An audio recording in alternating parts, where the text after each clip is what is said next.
Ng opisyal na pahayagan ng University of Santo Tomas na The Varsitarian ang impormasyon sa resume ni Vice President Jejomar Binay na nakumpleto niya ang kanyang master's degree sa law sa UST. Depensa naman ng kampo ni Binay, academically completed o natapos talaga ni Binay ang mga kursong kinuha niya. Balitang hatid ni Ivan Mayrina. Bilang bahagi ng kanilang election coverage bilang student publication ng UST, isa-isang tinitignan ng The Varsitarian ang profile ng mga kandidato sa pagkapangulo. Di lang daw minsan lobas sa social media at sa mga news website na tumasyan o produkto ng UST si Binay at nakakuha ng master's degree sa law kaya sila nag-imbestiga. Nakita ng The Varsitarian ang resume ni Vice President Jejomar Binay na nagsasabing academically completed niya ang kanyang Master of Laws sa UST noong 1980. Ito ay nakasaad sa resume na naka-upload sa website ng Pag-ibig Fund at ng National Housing Authority. Kapwa niya pinamunuan bilang housing czar.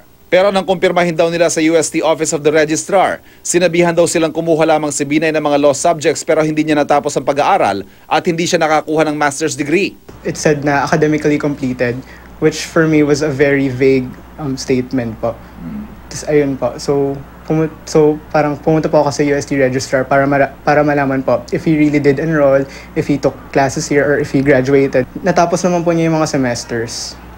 Pero hindi daw po siya naka-earn ng degree and they didn't tell me why. Sinagot na ng kampo ni Binay Alobas sa The Varsitarian.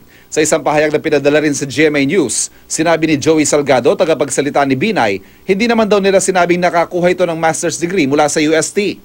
Ang ibig sabihin daw ng academically completed, natapos niya mga kurso pero hindi nakapagsulat ng thesis o dissertation dahil abala na ito noon sa pagiging mayor ng Makati.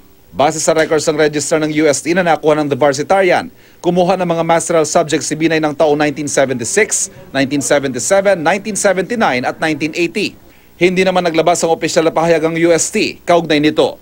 Ivan Mayrina, GMA News.